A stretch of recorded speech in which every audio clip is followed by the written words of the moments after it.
Assalamualaikum warahmatullahi wabarakatuh. Saya Lydia Herawati. Di sini saya akan menjelaskan tentang perkembangan bimbingan dan konseling di Indonesia. Kedudukan BK dalam dunia pendidikan. Dalam pembukaan Undang-Undang Dasar 1945 telah tertulis bahwa tujuan pendidikan nasional bangsa Indonesia adalah mencerdaskan kehidupan bangsa. Perkembangan peserta didik tidaklah lepas dari pengaruh lingkungannya, baik fisik, psikis, maupun sosial. Seperti yang terjadi dewasa ini, maraknya tayangan-tayangan yang berbau pornografi, kekerasan, dan aksi-aksi kejahatan. Dan masih banyak lagi perilaku-perilaku menyimpang yang terjadi di kalangan masyarakat yang tentunya mempengaruhi perkembangan peserta didik. Upaya menangkal dan mencegah perilaku yang tidak diharapkan seperti yang disebutkan tadi adalah dengan cara mengembangkan potensi peserta didik dan memfasilitasi mereka secara sistematik dan terprogram untuk mencapai standar kompetensi kemandirian.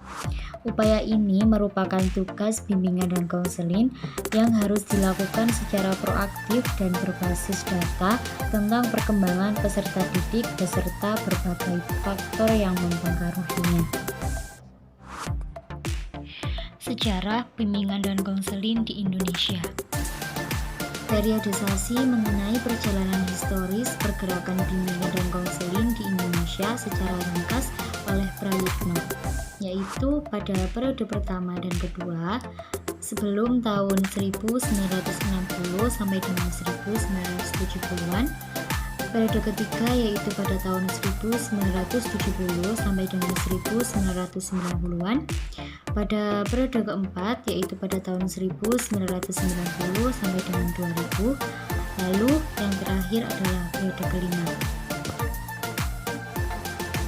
Pada periode ini, pembicaraan mengenai bimbingan dan konseling dimulai, terutama oleh para pendidik yang pernah mempelajari bimbingan dan konseling di luar negeri, ditandai dengan dibukanya jurusan bimbingan dan penyuluhan pada tahun 1963 di IKIP Bandung, dan telah berhasil meluluskan sejumlah sarjana BP.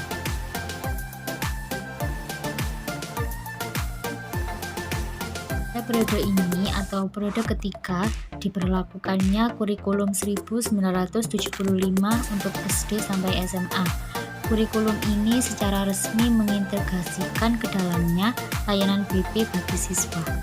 Muncul permasalahan di periode ini antara lain berkembangnya pemahaman keliru, yaitu mengidentikan bimbingan karir dengan bimbingan penyuluhan, sehingga muncul istilah BP atau BK.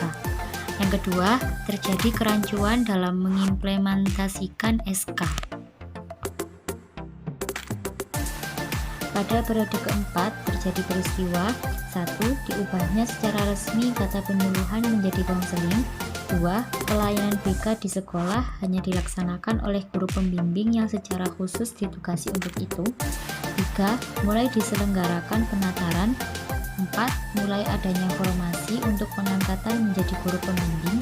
Kelima, pola pelayanan BK di sekolah dikemas dalam BK Pola 17. 6.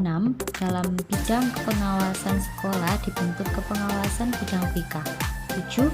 Dikembangkan sejumlah panduan pelayanan BK di sekolah yang lebih operasional oleh IPBI. Pada periode ini terjadi peristiwa 1. Penggantian nama organisasi profesi dari IPBI menjadi ABKIN.